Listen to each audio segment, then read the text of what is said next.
So, you made it through the first video, huh? Well, congratulations, because by making it through the first one, you made it through the worst mic audio on planet Earth. If you didn't notice, I used a mic that made it sound like a lawnmower was behind me. But that wouldn't make sense because I only mow my carpet every other week, like any other normal person would, but that was my off week. And if you didn't watch the first one, then you really should. I mean, come on. Everyone else had to go through the ear rape before the new calming sound of my mic. Now, to what you're here for, which is the weather.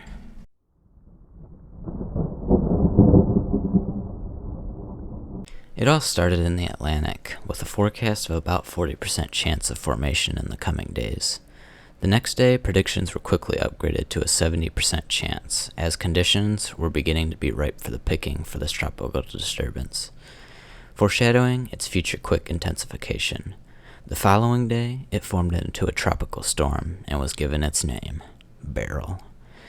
It was anticipated the tropical storm would form into a hurricane, but nobody could have predicted what Beryl was about to turn into. The next day, it was predicted to be now Category 4 major hurricane. Okay, let's pause for a minute, because that was a lot of information.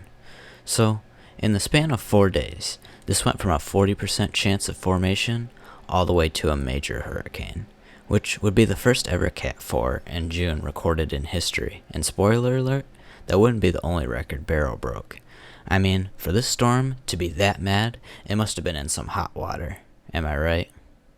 Right? Alright, I'll shut up. I know I've been showing mostly cones and tracks so far, so here's a satellite image from the National Hurricane Center on June 30th, as it was a Cat 4. Hurricane Beryl was even up to a Cat 5, reaching sustained winds over 150 miles per hour at some points during its lifetime. This broke a record for both the first Cat 4 and Cat 5 hurricanes in July. But the Cat 5 was short-lived as it started making landfall on several islands like Jamaica, which were hit especially hard by this storm. Next, it made landfall in Mexico, as it was downgraded to a Cat 3 at this point and no longer a major hurricane, but still a strong one nonetheless. It made landfall on the Yucatan Peninsula, where it would hit multiple resorts and cause major flooding in some areas. As Beryl made its way out of Mexico and into the Gulf, it became a tropical storm. But the hurricane within Beryl wasn't done yet. As it cruised across the Gulf into warmer waters, it was clear it was heading for Texas. And just hours before making landfall, it was re-strengthened back into a hurricane. A now Cat 1 hurricane with 80-mile-per-hour sustained winds was now barreling towards Houston. See what I did there? Barreling? Yeah, I know. I'm sorry. But I'm not sorry, so deal with it.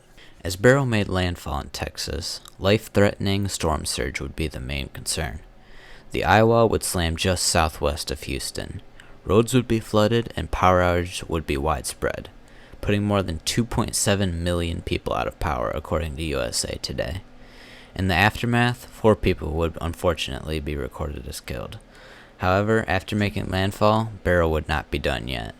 Beryl would force over 110 tornado warnings to be issued across multiple states.